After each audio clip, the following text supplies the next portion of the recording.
This video is made possible by my patrons on Patreon.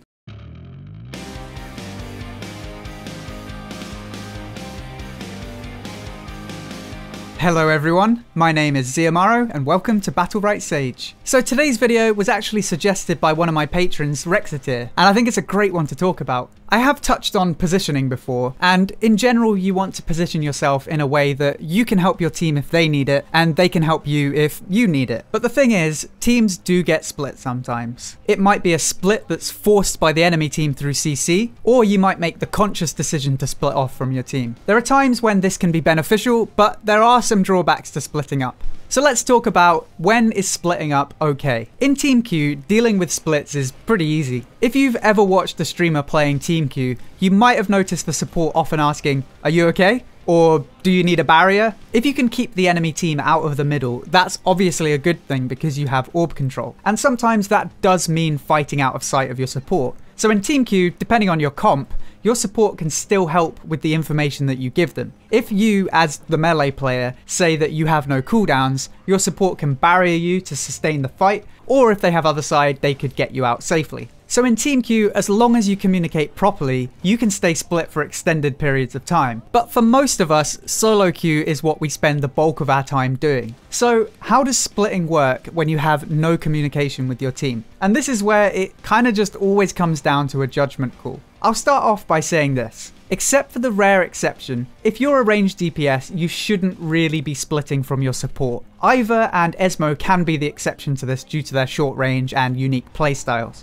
But for any other range, you shouldn't really be behind walls away from your support. There are a bunch of reasons why the support and ranged champion should stick together. First off, you're expected to peel for each other. And secondly, ranged DPS attack from, well, range. And almost all supports are ranged too. You don't need to split too far from each other to have an impact on the fight. Because you can hit people without having to be stuck to them, you have more freedom over your position compared to a melee champion. And for that reason, you should try to stay within peeling range of each other. When it comes to melee champions, it's a totally different story. You need to stick to your target in order to deal damage. So the question is, when should you split from your team to continue doing damage? Honestly, it's very dependent on the champion you're playing. If you're playing Thorn or Bacco, you should probably stick with your team a little more than other melee champions might. Both of these champions are quite tanky and pokey, and they have great team-oriented abilities and work best when they're close-ish to their team. As for the other melee champions, you constantly have the question of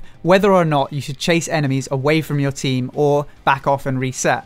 And here's the truth, it depends who your support is. You need to take into account both the person playing support and the champion they're playing. Champions like Older and Sirius, and the sort of people who play them, are usually quite comfortable diving deep with you. Most people who play these champions will be fairly comfortable with aggressive plays. Xander can also work quite well with an aggressive playstyle, but not all Xanders will play that way. As for the other supports, it depends on the player, but you kind of have to go on the presumption that they're going to stay back a bit. They're unlikely to dive deep with you, and that's where you end up with a split. For solo queue, here's my advice. If you choose to split from your team, don't expect heals, don't expect peels, don't expect barriers or other side. In an ideal world, you should be getting perfectly timed other sides just as you run out of cooldowns. But in solo queue, your support has no way of telling what you have or haven't used if they have no line of sight. Remember, just because you know something doesn't mean that everyone else knows it too. So if you split, you need to be confident that you're self-sufficient. Croak, Shifu, Rook, Freya and others all have great self-sustain,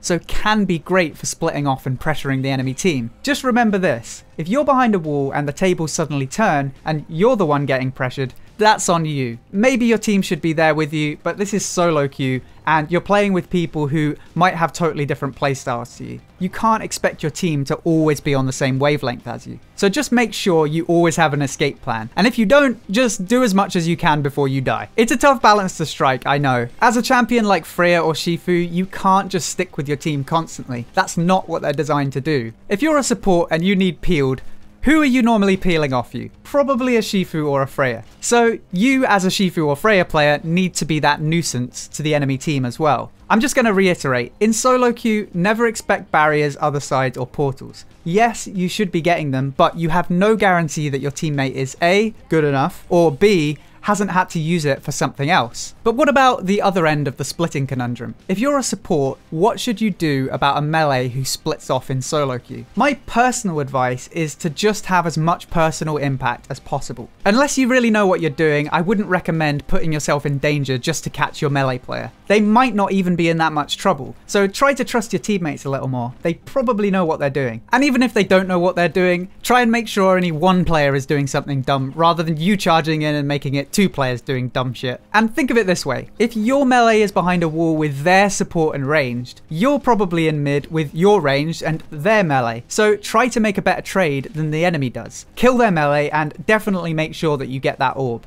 If you have any sound cues that prompt you to help your melee player, then do something about it. For example, if you hear your rook player yell, "Come at me!" and you can hear that it doesn't get hit, then barrier them, other side them, or just give them whatever you can. The whole splitting issue has so many ifs and buts, and that's just the nature of solo queue. You have no idea what kind of player you're going to end up with. Sometimes you need to split from your team. Sometimes your team will split from you. If you don't know what else to do, just maximize your personal impact, no matter which side of the conundrum you're on. Think about it this way. If you're playing support and your team goes behind a wall, give them a barrier or something if you know they need it, but your only other option might be to run behind the wall, and you definitely don't want to waste one of your outs to chase. But if you're running around the wall, worst case scenario, their melee is just beating on you the whole time you're running, and best case scenario, you just have zero impact while you're running about doing nothing. You can't control what your teammate does, so just try to maximize what you're doing. If you can enable their aggressive playstyle, then do it. But if you're playing a champion who enables a defensive playstyle like Paloma, you just need to do what you can. Why do you think I haven't been playing Paloma as much recently? There are a lot of Croak, Shifu, and Freyas out there right now, and Paloma just doesn't work well with them. Oh, and bonus tip.